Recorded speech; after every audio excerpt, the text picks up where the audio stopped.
In a world that feels increasingly disconnected, meaningful success begins with purpose, trust, and human connection. Every week, we explore the stories behind people building businesses, organization, and lives that matter. We'll ask one simple question: what did you love enough to build? And together, we'll discover the ideas, relationships, and defining moments that shape meaningful success. Because fear gets compliance, and trust creates commitment. The Two River Exchange, where leaders, ideas, and the human connection meet. Welcome, everyone. I'm Owen Burns, and thank you for joining us for another leadership conversation. My goal in this series is simple: to bring together thoughtful leaderships who are helping organizations stay resilient, connected, and deeply human in a world that's changing faster than ever. Today, I'm delighted to welcome my friend, John Donahue. John is a co-founder, principal consultant for leadership effectiveness, where he helps founder-led and private equity-backed companies build leadership teams that are clear, cohesive, and capable of making greater decisions without ever having the flow come back to the founders. Before the leadership effectiveness, John spent more than 3 decades leading businesses and advising executives. His work today centers around organizational health, leadership development, and helping executive teams build trust and alignment to scale successfully. So, John, thank you for joining us, and welcome. Thanks. It's my pleasure. Thanks, Owen. I appreciate you having me on. You forgot to mention that you and I worked together for a couple of years. That's right. We had the pleasure of working together, and it was great. And technology sales, it's really exciting. But we'll get into that a little bit. Okay. But before we dive into that, leadership, tell us a little bit what brought us to the work. You've had a great career, John, in finance, and obviously worked together as well. And but there's operating roles and leadership development. What drew you to helping leaders instead of just running businesses? Well, Owen, I've always wanted to do my own thing and get out and serve people and help them be better with the services I provide. But when you're building your career and you've got 4 daughters and 4 graduations and 4 colleges and 4 grad schools and weddings and things like that, your flexibility to just do your own thing is it's not there.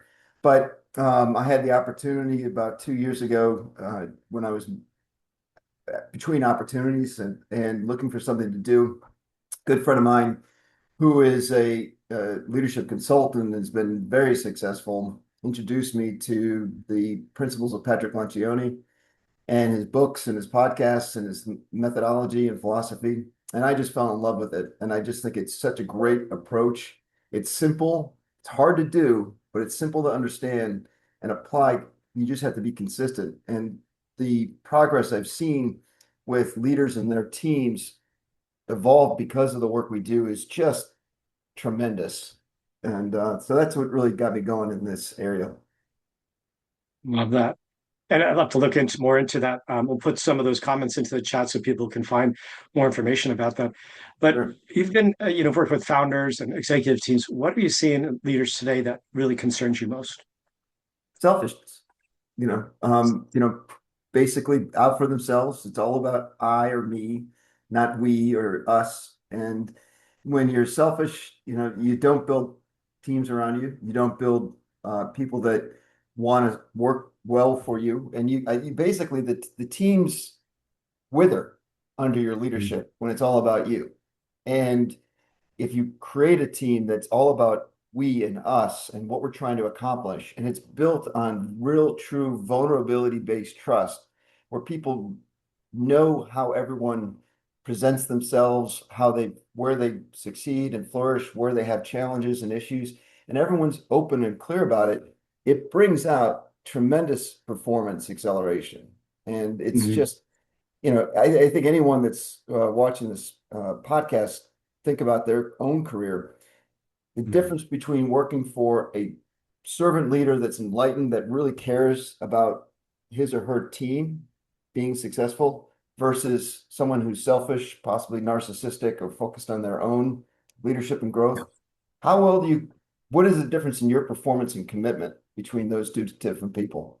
All I know is when I work with a really enlightened leader that cares about the team and helps everyone perform at a higher level by creating an environment where everyone can succeed. Excuse me. I Yeah. flourish. And it's too, we've seen that too often, right? When you have these narcissists and the people that are pushing down, and it's all about that ego, that fear, and yeah, and the opposite paint. I love how you painted that picture because it's very true. Yeah. On the other side, let's take the flip side of that. What's giving you hope these days? What are you seeing that's just like, wow, there's a great trend here. Well, I think servant leadership is no longer a type of leadership. It's the way leaders should be. And I think some people misinterpret servant, meaning, well, what do you mean I'm serving people that work for me? No, they serve me. That's not what we're talking about. When you're a servant leader, you really think about how well your team is positioned. Are they trained well? Do they understand what their priorities are? Do they know what their job is and how they can succeed? Am I spending enough time coaching them and building them up and helping them perform at a higher level? And am I bringing the team together to collaborate really effectively to break down silos, to break down eliminate politics, and build up morale and enthusiasm? And you can see that in how long people want to stay and how eager they are to get things done. And servant leadership is the way to serve, a way to be a leader. And again, it's serving your team so they can perform at a higher level. And I like to think about it as, if you've got five people in your team, it's not 1 + 1 + 1 + 1 = 5. It's 1 × 2 × 3 × 4 × 5 is the multiplier effect of everyone working together and bringing out the best in them. I love that. That's a great healthy leadership, and we were talking about that yesterday. It's fantastic. I think one thing's interesting about what you're doing, John, is you said this, and I don't want to surmise, but I think you say that companies don't stall because they run out of strategy, but they stall because decisions typically run back through the founders. If we're talking like those PE-backed firms, why does that happen, do you think? People are afraid to make a mistake. And I think one, people are afraid to make a mistake, but leaders are afraid to let go. And when you start a company from scratch, or you buy a franchise or whatever it is you own and build, it's yours. Your net worth, your value, your personal dedication, that's in the company. And it's so hard for a founder and owner of a company to let go of decision making and really decide, what do I need to own and what do I need to empower my team to do? And you don't just say, you're empowered to make this decision. You create a process where you don't, you ask questions. You say, well, what do you think the problem is? Well, what do you think the solution is? Well, how do you think we should go about doing it? What resources do you need? And you as a leader, when you start asking these insightful questions and the people on your team realize, wow, I actually know what's going on. I know what the solution is. I can do this myself. They'll feel more confident to go forward and make a decision and start acting without waiting for the person that owns the company or the leader of the team to decide for them what needs to be done. And that's the way you start to get great results from everyone. I love that, and I can see how that aligns people, it gives them their accountability as well. But let's talk about the founders and themselves, because a lot of folks might be reading this or watching this could be founders or CEOs of companies. But what has to change for somebody who is a founder to truly become a CEO? What's that like major shift or say the biggest shift that founders have to make? Yeah, you build a strong leadership team around you, and empower them to make decisions, and charge them with this. These are the results that you have to get, collectively as a team, but also individually as a key member of the team, Right. and really rely on them to make decisions for you. If they're coming to you and asking, "Can I do this? Can I do that? I don't know how to handle this. I don't know how to handle that." It's like, you know, you've got to coach them, teach them by example. Hey, you can make this decision. It's, you got to set frameworks Right. depending on the size of the company. If it's let's say it's $1 million company, $1 million revenue. Well, a material issue is probably $1,000. And Mm. if it costs less than $1,000, it doesn't, it's made with the best intention, the decision's made with the best intentions in mind, and it solves a customer need very Mhm. well. And it's a great example for the company. Let them make the decision. Now, maybe a $10 million company could be $10,000 decision, but you got to really evaluate it. But set the framework so people know where they have limitations, but know where they are empowered to make the decisions. And as long as they're aligned with the overriding values of the company, strategic focus, and delivering the best for the customer and making, profitable decisions, let them make those decisions and not bring it up to you. And and I'm, uh, you know, every founder has this challenge. It's not like one or another. It's just you've got to find a way to let go and empower others because you don't want to spend your time solving issues, invoice problems, Yeah. payables, downtime on equipment. It's just Mm.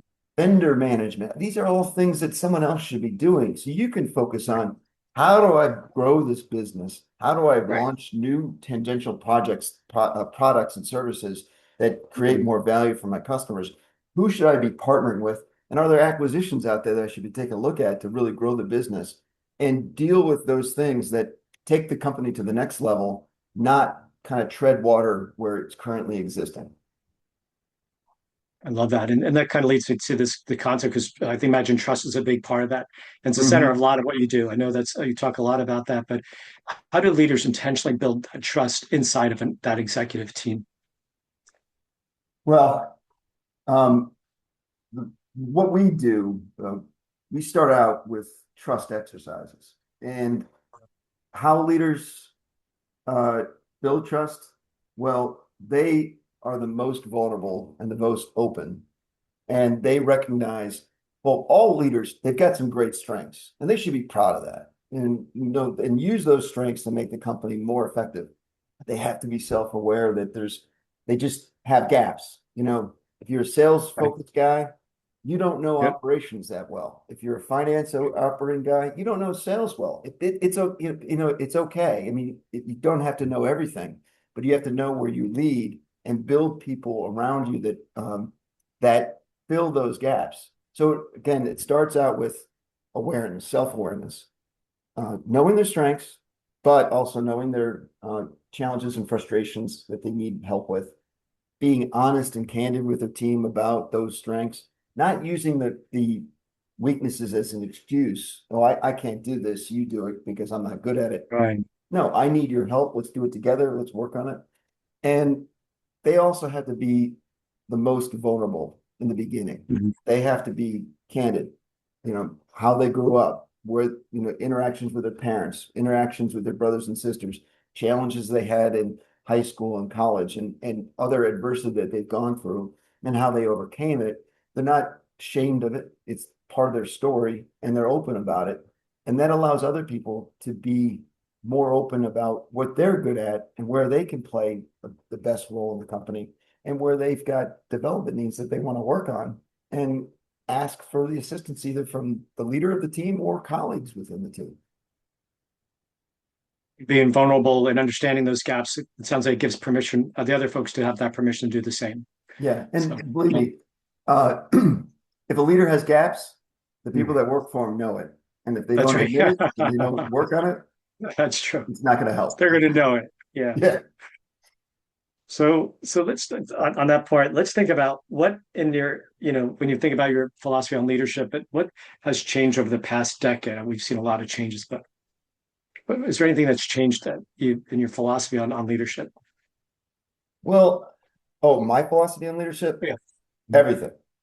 And I wish I knew what I know today Yeah. that accumulated through research and listening to tons of podcasts, reading and listening to tons of books, getting engaged with other leadership teams, overcoming my own weaknesses and challenges that I'm Yeah. still working on, but I'm getting better at those areas.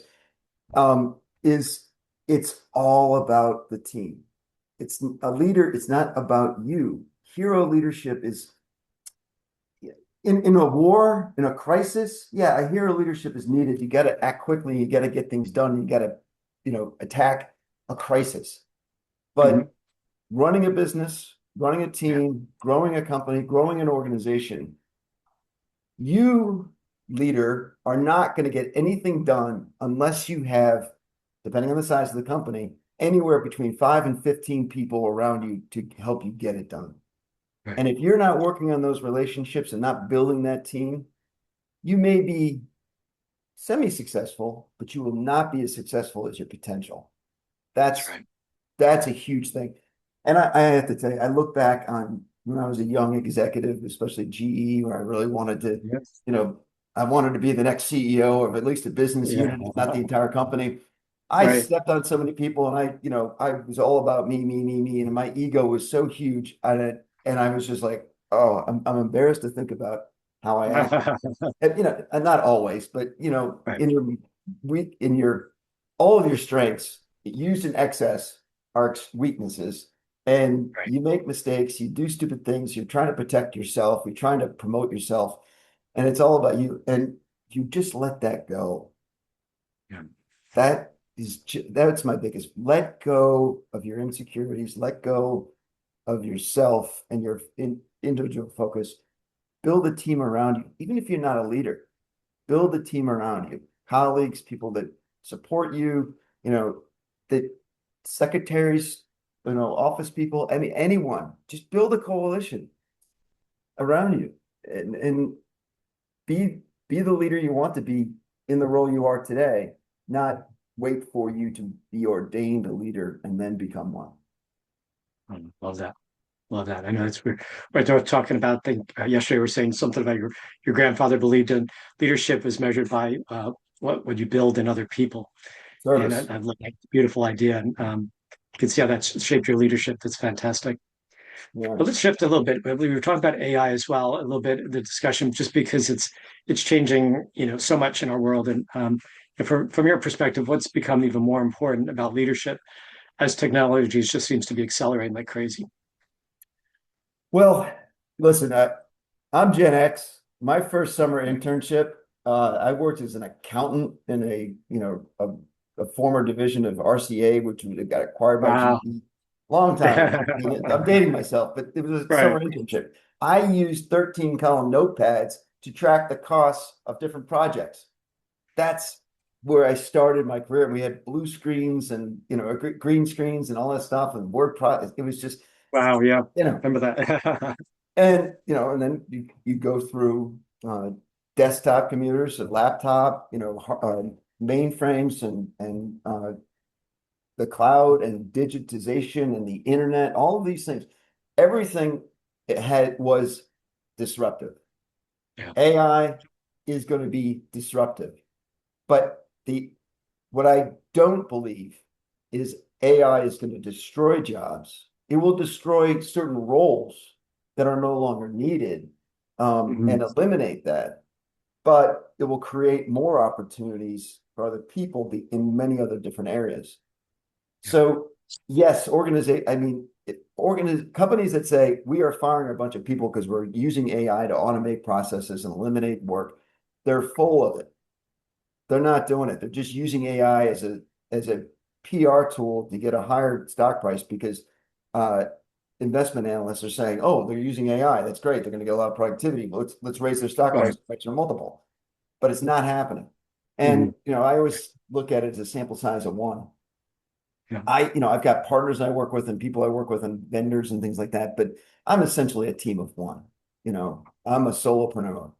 And my ability to investigate, research companies, identify problems, put together better insights for my clients, information that really will help them learn more and you know be helps me be a better coach by focusing on the most critical challenges that they're having and provide them with salient advice that they can take home and use and apply and think about on their own. All of those things I'm so much better at because I use AI tools. Right. And the time frame that I have to spend preparing for clients, either before or after engagement, has shrunk down significantly while the quality of the information has gone up because of AI. Yeah. So yes, there are jobs that are going to be automated, call center jobs, especially first and second level. But I think Mhm. what's also going to happen is people are going to start to expect that these kind of day-to-day tasks and information are readily available and have very little friction. But the major problems, the challenges that are like what we call now level 3 escalations and processes, Mhm. that's where the people are going to come in, and that's where it's going to be special, and that's where you're going to have high quality talent that's going to be paid very well, not $13 an hour resetting passwords on a phone call, but Exactly. Yeah. 26, $36 an hour dealing with real strategic issues that customers have. So anyway, that's my view. I'm a Yep. I'm a simple person that's you know I don't see the end of the world coming because of AI, but I do know that a lot of people in unskilled jobs that can be automated will be dislocated and have to be retrained and do other work and find other things to do that is not going to be automated by AI. Love that. I love it. And that brings us right into, that concept of what how do we stay human in the age of AI. But I love how you serve that up by looking through the past and saying, there's ways to continue to manage it just as we have in the past. Yeah, So I let's mean, go. go Yeah. ahead. Look, let's keep going. Yeah, I no, could that's talk great. about this all day. Well, we're running out of time here, but I do want to finish up with a few what we call our lightning round questions. These are questions we ask everybody, but I know you're building something. But what did you love enough to build? It could be a project, it could be a business, family, Well, career, whatever. well, But let me start out with my family. I'll be married for 30 years next year, and I've yeah, got four wonderful daughters. And um, let uh, me just say, I was not very mature at the beginning of my marriage, but then I learned a lot. I learned a lot of humility and patience and love. And I've also learned you don't tell teenage girls what to do. You mhm, let them know that you're available if they want help and let them come to right. you. So, I think a lot of leadership lessons that I've learned is through my family. The second thing is going out on my own business now. If I had known 2 years ago how hard it was, how expensive it was, and Mhm. how much I really needed to learn that I didn't know that I thought I knew based on my 30 plus years experience working in the corporate world, I probably wouldn't have done it. But thank God I was ignorant and I just went in and now there's no going back. That's And right. I really feel the momentum and I love what I do every day. Fantastic. That's a great, great answer. And congrats and almost congratulations on the next anniversary. So what's one habit every leader should practice? Listening. Mm. You have two ears and one mouth. Use them in proportion. And I think so many leaders, your classic GE leader, when GE was the most admired company in the world, it's like, I need to know everything and I need to be in charge of everything and I need to tell everyone what they need to do. That is a leadership style, but the best leaders in GE listened first, asked good questions, um, helped instead of jumping to conclusions about what the teammate or the executive that reports to them is saying, you know, ask the questions and let them clarify what they're trying to do and don't jump to conclusions. And the more you do that, the more people feel heard, they feel valued, and they feel like they're making a contribution. And that's what you really need your team to feel that that's why they're there, that's why they're on your team, and that's why there's you want to continue to pay them well and give them bonuses and promote them as long as they continue on that track. Love that. Love that. Fantastic. So there's just one final question, kind of on the heels of that. If someone asks you listening, if somebody listening today is a leader growing a company and want to become a better leader tomorrow than they are today, what's one piece of advice that you would leave them with?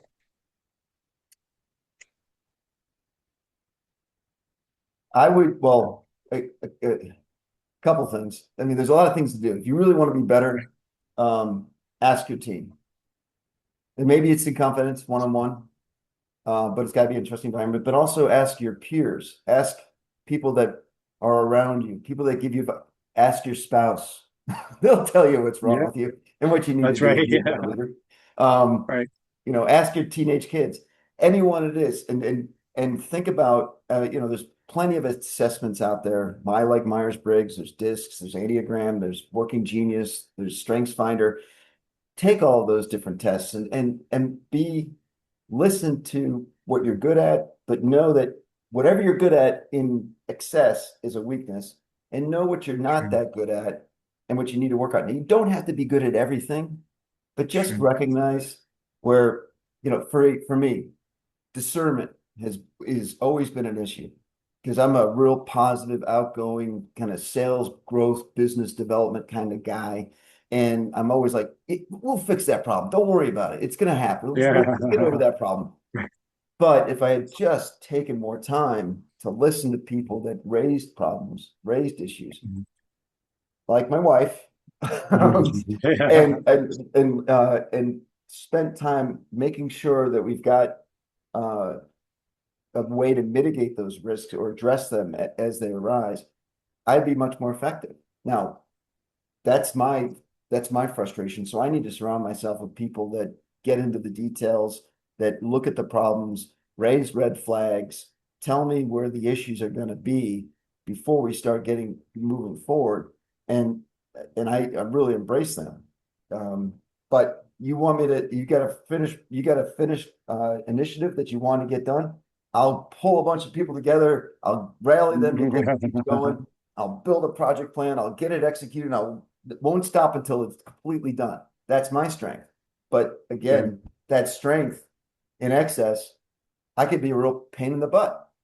I can be Okay. a micromanager if people aren't doing what I want them to do in my strengths in excess or in areas of where I just present myself in a frustrating manner. So I use that as an example is you've got to figure out what your gifts are, what your strengths are, but you also have to embrace your challenges and where your weaknesses are and work on them. You don't have to be on a scale of 1 to 10, you don't have to be much better than 5 if you're a 2, but get towards that and understand it and then build people on your team that are 8s, 9s, 10s in that weakness that you have that you can trust to help you in making the best decision to grow your business.